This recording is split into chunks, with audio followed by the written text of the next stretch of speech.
est apparu pour détruire les œuvres du diable. Amen. C'est notre thème.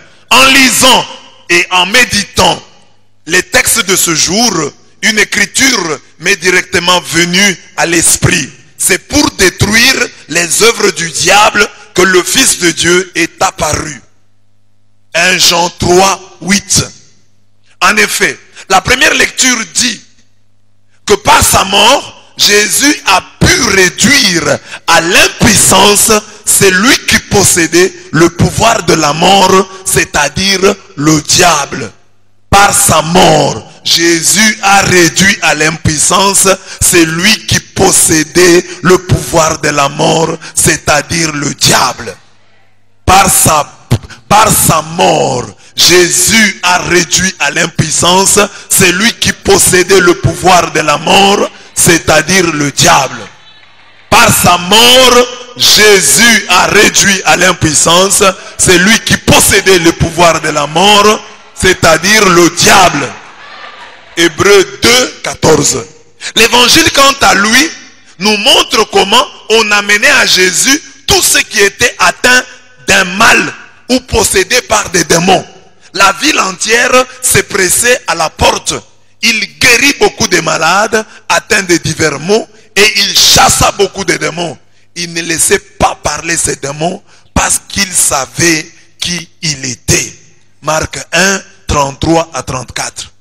À la lumière de ces passages tirés des textes du jour, nous disons que le Christ est venu détruire la mort, la servitude, le péché, la possession démoniaque et les maladies.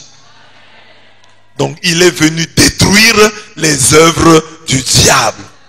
Quelles sont les œuvres du diable d'après les textes de ce jour? C'est la mort, la servitude, le péché, la possession démoniaque et les maladies. Nous n'avons que 2 points. Premier point, Jésus détruit les œuvres du diable par lui-même. C'est le premier point. Lui-même, il détruit les œuvres du diable. Le deuxième point, Jésus détruit les œuvres du diable par nous. Il veut nous utiliser comme il a utilisé Pierre pour guérir sa belle-mère. Jésus veut nous utiliser pour détruire les œuvres du diable. Amen. Jésus détruit les œuvres du diable par lui-même. De la première lecture, nous retenons que Jésus, le Fils de Dieu, celui qui est supérieur aux anges, celui qui est supérieur aux démons, nous l'avons dit hier, est venu détruire les œuvres diaboliques suivantes. Il détruit d'abord la puissance satanique. D'après la première lecture, le Fils de Dieu s'est incarné afin de réduire à l'impuissance par sa mort celui qui a la puissance de la mort, c'est-à-dire le diable. Il réduit le diable à l'impuissance. Hébreux 2, 14. Il rend le diable impuissant. Il rend le diable inopérant. Il rend le diable faible. Depuis donc que le Fils de Dieu est apparu, le monde s'est rendu bien compte que le diable est bel et bien un Béliard. Béliard, c'est un des noms qu'on lui donne dans la Bible. Béliard ou Bélial. Ça signifie vaurien. Vaurien. Quelqu'un qui ne vaut rien. Quelqu'un qui n'a pas de valeur. Depuis que Jésus est venu dans le monde, les hommes se sont rendus compte, ceux qui lisent les évangiles, ceux qui regardent l'histoire de l'église, se rendent compte que le diable, c'est un Belzéboul. Belzéboul signifie seigneur des mouches. Seigneur des mouches. Belzéboul. Seigneur des mouches. Il n'est pas ton seigneur à toi. Il n'est pas le seigneur de ta famille. Il n'est pas le seigneur de ton pays. Il est le seigneur des mouches. S'il doit régner, qu'il règne sur les mouches. Il ne régnera pas sur toi. Il est Belzéboul, seigneur des mouches. Amen. Seigneur du fumier. Seigneur des mouches, Belzéboul. C'est ça que ça signifie Belzéboul. Nous connaissons l'histoire de ce nom. Quand vous lisez 2 Rois 1 à 4, Belzéboul est le dieu d'Écron. Quand le roi Ocosias tombe malade, il envoie des gens aller consulter Belzéboul, le dieu d'Écron, pour savoir s'il allait guérir. Quand Élie entend cela, il lui envoie ce message. Il lui dit, allez demander à Ocosias, n'y a-t-il pas de Dieu en Israël pour que tu ailles consulter Belzéboul, Dieu d'Écron?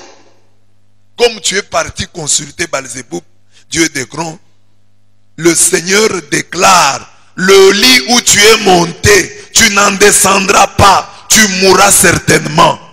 Et Élie s'en alla. Bien-aimé dans le Seigneur, ce texte nous enseigne que consulter Belzéboul est à la fois inutile et nuisible. Ne nous mettons pas au service du diable. Ne nous mettons pas au service de Satan. C'est inutile et nuisible. Voilà pourquoi dans l'évangile, Jésus ne laisse pas parler les démons. Ce sont des béliards. Il ne faut pas les laisser parler.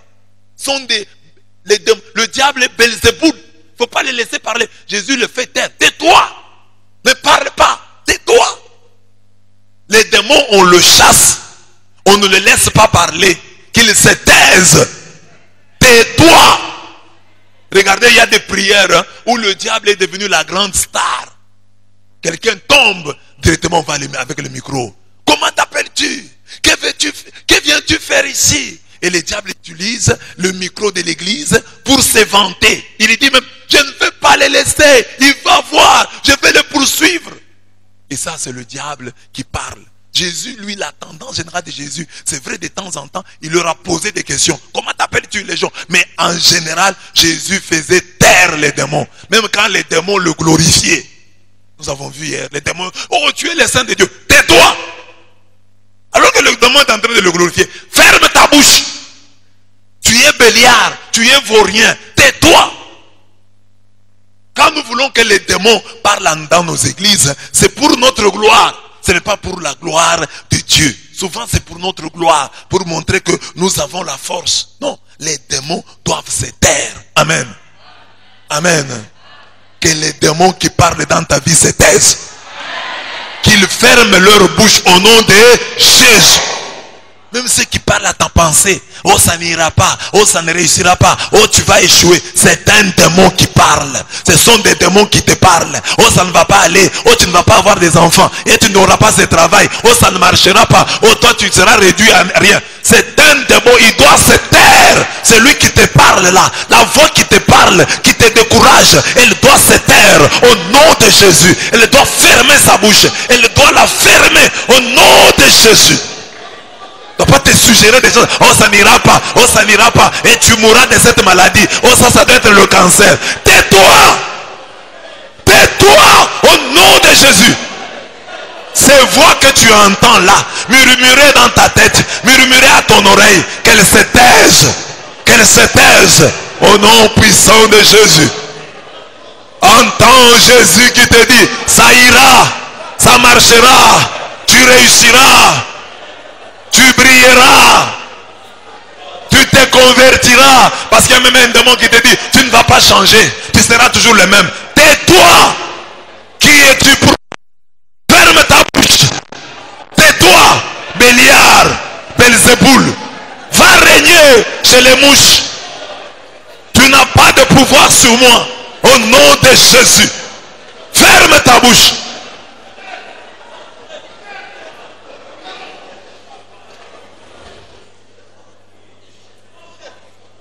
En Marc 16, 17 à 18, lorsqu'il parle, il donne à ses disciples le pouvoir. Il leur dit, voici les signes qui accompagneront ceux qui auront cru. Et le premier signe dit, en mon nom, ils chasseront les démons. En mon nom, ils chasseront les démons. En mon nom, ils chasseront les démons. Avant qu'ils ne parlent en langue, avant qu'ils n'imposent les mains aux malades, avant qu'ils ne fassent des miracles, en mon nom, ils chasseront les démons. En mon nom, ils chasseront les démons. En mon nom, ils chasseront les démons. Jésus dans l'évangile d'aujourd'hui est reconnu comme celui qui chasse les démons. Sa renommée depuis l'évangile d'hier se répand partout car il est considéré comme celui qui chasse les démons. Il chasse les démons. Ne laisse pas les démons en paix. Ne les laisse pas se reposer. Les démons doivent être chassés. Jésus les chasse. Jésus les chasse. À mon nom, ils chasseront les démons. Au nom de Jésus, tu dois chasser les démons. Avant de parler en langue, avant de saisir les serpents, avant de boire des poisons mortels, avant de poser les mains aux malades, chasse les démons. C'est le premier signe. Chasser les démons. Qu'il n'ait aucun pouvoir sur toi, qu'il n'ait aucun pouvoir sur tes enfants. C'est le pouvoir que Jésus te donne. Chasser les démons. Tu dois être libre. On ne doit pas dire d'un chrétien, oh, il est possédé. Oh, non. Le premier pouvoir que Jésus te donne, c'est de chasser les démons. Chasser les démons. Il peut venir te tenter comme il tentait Jésus, mais pas t'habiter. Pas t'habiter. Qu'il te tente, oui. Parce qu'il a tenté aussi Jésus, mais qu'il ne t'habite pas. Ton travail, c'est le chasser. Chaque jour, tu dois reprendre ta renonciation à Satan. Prononcer le jour de ton baptême. Je renonce à Satan. Je renonce à toutes ses œuvres. Je le refuse. Il faut le refuser. Refuse-le au nom de Jésus. Je refuse. Je renonce à Satan. Je renonce à toutes ses œuvres. Jésus-Christ est venu détruire les œuvres de Satan. Que je les connaisse ou pas, qu'elles soient conscientes, que je sois conscient de ses œuvres ou non, je les dénonce et j'y renonce. Toute œuvre en moi qui est de Satan, je le refuse. Même si je crois que cette œuvre est de Dieu, je le refuse s'il vient de Satan. Tout germe de Satan, tout ce que Satan a sémé en moi, si jamais il a pu le faire, j'y renonce au nom de Jésus. Tout germe de Satan dans mes enfants, dans ma famille, je refuse cela au nom de Jésus. Sors, quitte ma vie. Je te chasse. Le Fils de Dieu est apparu pour détruire les œuvres du diable. Le Fils de Dieu, c'est toi Jésus. Tu es venu pour détruire les œuvres du diable. Que toutes les œuvres du diable en nous soient détruites. Que toute œuvre du diable au Congo soit détruite. Dans notre province, toute œuvre du diable, tout ce qui est de diable, sortilège, magie, fétiche, occultisme, tout ce qui est du diable, même si Seigneur, nous ne le savons pas, que cela soit détruit au nom de Jésus. Jésus, tu es apparu pour détruire les œuvres du diable. Qu'elles soient détruites. Amen.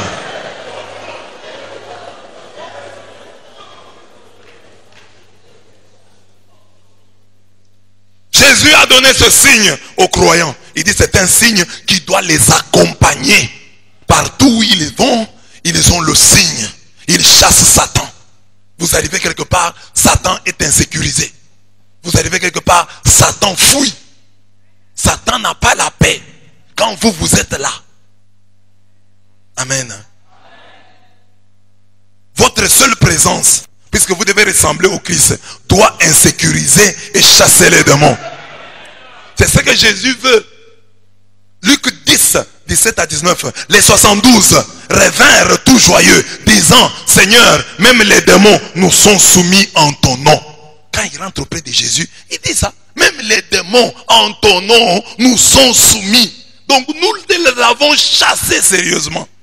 Il leur dit, je voyais Satan tomber du ciel comme l'éclair. Voici que je vous ai donné le pouvoir de fouler aux pieds serpents, scorpions et toute la puissance de l'ennemi. Et rien ne pourra vous nuire. Et rien ne pourra vous nuire. Et rien ne pourra vous nuire. Rien ne peut te nuire. Ni le fétiche dans ta famille, ni l'alliance de ton père, ni la magie de qui que ce soit, ni quoi qu'on ait fait dans ta famille, dans l'histoire de ta famille. Jésus dit, je vous ai donné le pouvoir, je vous ai donné le pouvoir de fouler aux pieds serpents et scorpions, de fouler aux pieds la puissance de l'ennemi, et rien ne pourra vous nuire. Que rien ne puisse te nuire. Que la méchanceté des méchants ne te nuise pas.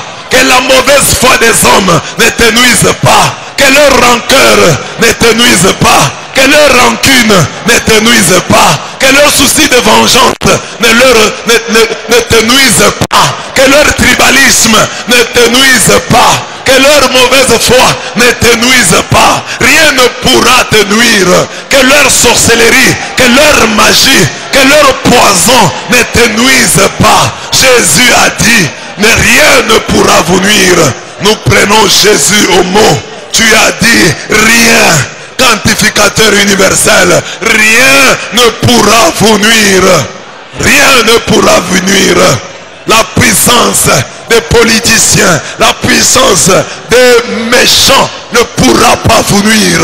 C'est la parole. C'est la parole. Nous la prenons au sérieux. Nous te prenons au mot Jésus. Tu as dit, rien ne pourra nous nuire. Rien ne pourra nous nuire. Que personne ne se glorifie d'être à la base de notre misère, de notre pauvreté, de notre célibat. Que personne ne se glorifie d'être à la base de ce blocage.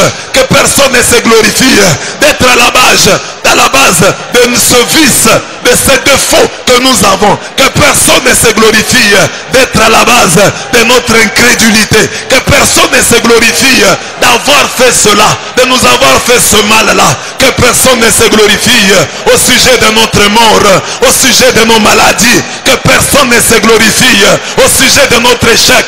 Que personne ne s'attribue qui disent, oh, je suis l'auteur de son échec. Non, que nos échecs soient des épreuves et non le fruit du diable. Tu es venu pour détruire les œuvres de Satan. Détruis-les dans nos vies.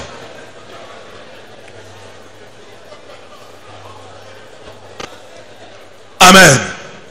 Nous avons reçu le pouvoir de marcher sous la puissance de Satan. C'est ça. Jésus est venu détruire l'œuvre de Satan. Quelle œuvre de Satan? D'abord sa puissance. Jésus détruit d'abord sa puissance. Et il nous en donne le pouvoir. Il dit, je vous ai donné le pouvoir. Le pouvoir nous est donné. Il faut le prendre. Il nous a donné le pouvoir de fouler aux pieds serpents, scorpions et toute la puissance de l'ennemi. Et rien ne pourra vous nuire. Le pouvoir est là.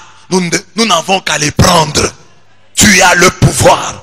Si tu crois en Jésus-Christ, tu as le pouvoir. Exerce-le. Exerce ce pouvoir reçu de Dieu. Mais notre plus grande victoire, bien aimé, notre plus grande victoire, Jésus dit, cependant, ne vous réjouissez pas de ce que les esprits vous sont soumis, mais réjouissez-vous de ce que vos noms se trouvent inscrits dans les cieux. Luc 10, 20. Notre plus grande joie, ce n'est pas parce que nous chassons les démons. Notre plus grande joie, c'est que nos noms soient inscrits dans les cieux. Dieu nous connaît. Dieu a écrit nos noms dans les cieux. Dans son livre de vie, dans le livre des souvenirs, il y a ton nom. Dieu se souvient de toi. Dieu t'a sauvé. Tu es un élu. Tu es un sauvé. Ton nom se trouve dans le livre de vie. Amen. Amen. Et ça, personne ne peut te le contester, catholique. Personne ne peut te le contester. Si quelqu'un dit que tu es destiné à l'enfer, amen. Amen. Ah, il a le droit de le dire. Mais toi, tu as le devoir de croire que Dieu dit vrai. Quand il dit, tu chasses les démons, c'est bien. Mais le plus important, c'est d'avoir ton nom inscrit dans les cieux. Que Dieu lui-même te donne l'assurance de ton salut. Que Dieu lui-même t'assure qu'il t'a déjà sauvé. Amen. Et que ta vie de chaque jour puisse le prouver. C'est ça l'important. Quelqu'un a dit que non, vous irez en enfer. Ça ne doit pas t'inquiéter. Ce qui doit t'inquiéter, c'est ta propre vie. La vie que tu mènes là. Est-ce que toi, ta vie est-elle une vitrine du ciel? Prends ça. Prends ça positivement. Voilà, c'est une question qu'on te pose. Est-ce que toi, ta vie est une vitrine du ciel? Est-ce que toi, tel que tu es là, tu es un enfant de Dieu? Le meilleur argument contre les critiques de nos ennemis, c'est une sainte vie, une bonne vie et une puissante vie. Que ta vie soit puissante. Que ta vie soit bonne. Que ta vie soit sainte. C'est l'unique manière de fermer la bouche à tes ennemis. Que celui qui te critique, qui dit que toi tu es destiné à l'enfer, quand lui tombe dans la corruption, reste debout dans la justice. Quand lui tombe dans l'impudicité, reste debout dans la pureté. Quand lui tombe dans les mensonges, reste debout dans la vérité. Quand lui tombe dans l'injure, reste debout dans les compliments.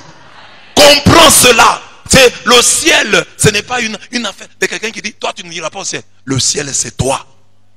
C'est toi-même. Quelle assurance tu as? Qu'est-ce que Dieu te dit à toi?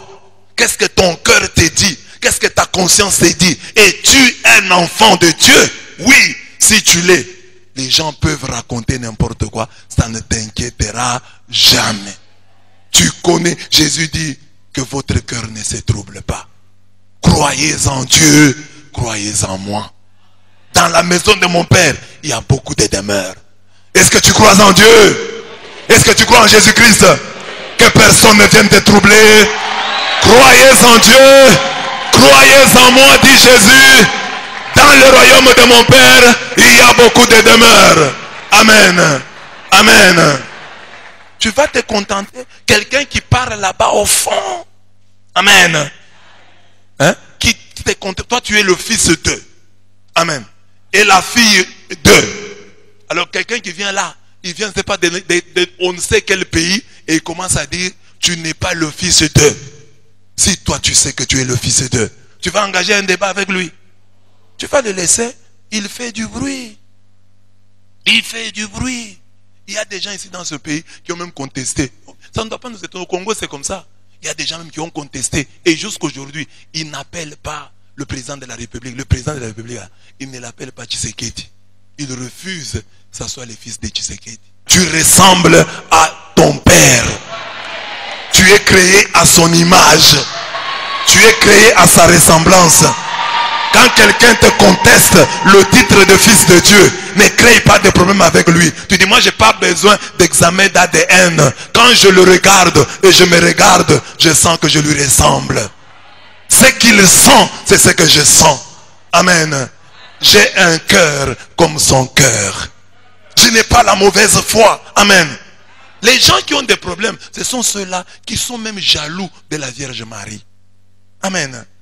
Quelqu'un qui se dit, je suis enfant de Dieu, mais jaloux de la Vierge, il est déjà jaloux de ses frères et sœurs, jaloux de ses pasteurs voisins, jaloux de ses collaborateurs, et jaloux même de la Vierge Marie. Mais tel que toi tu es là, que Marie soit la mère de Dieu, ça te dérange. Ça te dérange. Qu'il qu'il y ait des saints au ciel, ça te dérange? Nous, ça ne nous dérange pas. Que Marie soit la mère de Dieu, nous sommes déjà contents. Nous ressemblons à Dieu. Parce que Dieu, rien ne le dérange. Que quelqu'un puisse avoir du succès, ça ne dérange pas à Dieu. Parce que lui, il est le Dieu qui partage avec nous sa propre gloire. Donc ne crée pas de problèmes. Comme j'ai vu là, des catholiques continuent. J'ai vu quelqu'un qui a écrit tout un long texte. Oh non, on a dit que nous sommes la salle d'attente de l'enfer. Ça se prouve ici dans la vie. Est-ce que toi tu ressembles à ton Père? Est-ce que tu ressembles à Jésus-Christ? Si tu sens que tu ressembles à Jésus, si tu sens que l'Esprit de Jésus t'habite, et que quand tu pêches, tu n'es pas à l'aise, tu n'es jamais dans ton élément quand tu pêches, tu es l'enfant de Dieu. Quand tu pêches, tu sais ce qui t'arrive, c'est que tu sens au fond de toi. C'est ça. Quand on parle de Dieu, tu sais ce que tu sens au fond de toi. Et c'est ça qui te dit, tu es enfant de Dieu, tu ne l'es pas. On parle de Dieu, tu es heureux. On parle de Jésus, tu es heureux. On parle de la Vierge, tu es heureux. On parle des saints, tu es heureux. Tu sens toi-même que non. Moi, je trouve ma joie dans ces choses. Comme je trouve ma joie dans ces choses, j'appartiens à ces choses. J'appartiens à ces dieux. Amen. Donc, le meilleur argument contre l'ennemi de ta foi, c'est ta propre conscience. Que dit ton cœur? Il y a une vidéo qu'on a fait circuler. On vient d'arrêter le pape. 80 chefs d'accusation. Entre autres, trafic d'enfants, pédopornographie.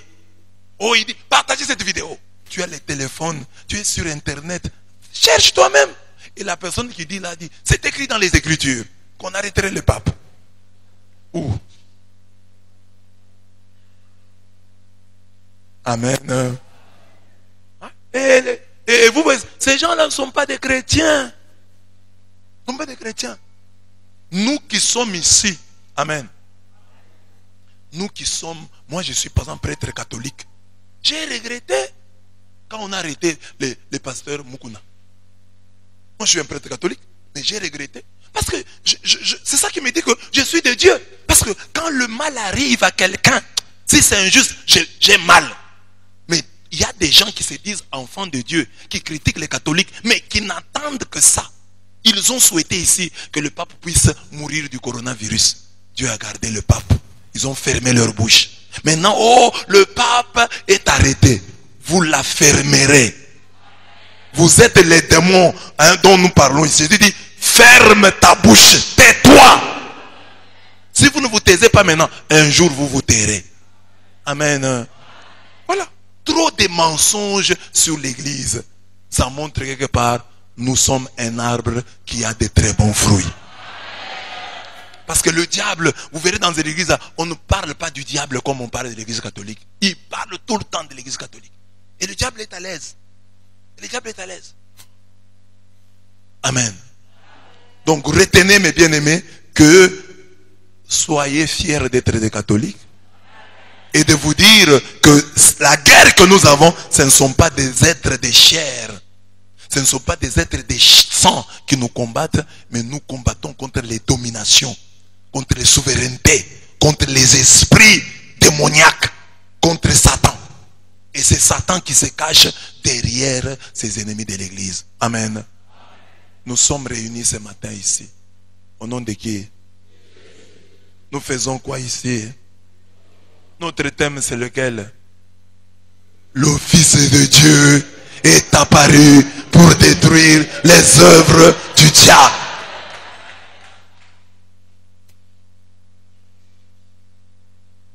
Vous n'avez pas la preuve?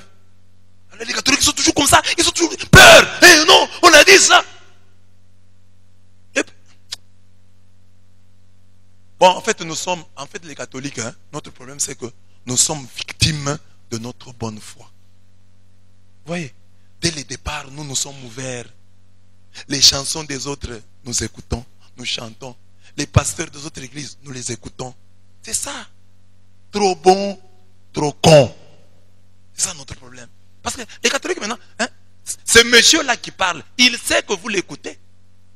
Il sait. Et puis les gens qui l'écoutent, tous ceux qui l'écoutent, disent, non, j'ai toujours eu de l'admiration pour lui. Mais, il sait. Mais parce que nous sommes bons. Mais allons-nous devenir méchants parce que les autres le sont? Non. Nous resterons toujours bons. Que tous ceux qui sont contre l'Église catholique, que Dieu les bénisse. Amen. Ne vous réjouissez pas de ce que les démons vous sont soumis, mais réjouissez-vous parce que vos noms sont inscrits dans les cieux. Amen.